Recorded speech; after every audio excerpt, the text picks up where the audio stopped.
Door's coming down, and boom, the car's in the way. So it should go back up, but didn't happen in my case. This is a different door.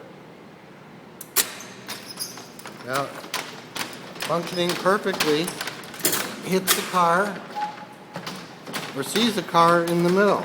Now my hand is covering the sensor right now. My hand is covering the sensor. So the door is not coming down while my hand is covering the sensor. I repeat, the door is not coming down while my hand is on the sensor. There's the door, it's up. I'm going to take my hand off the sensor now.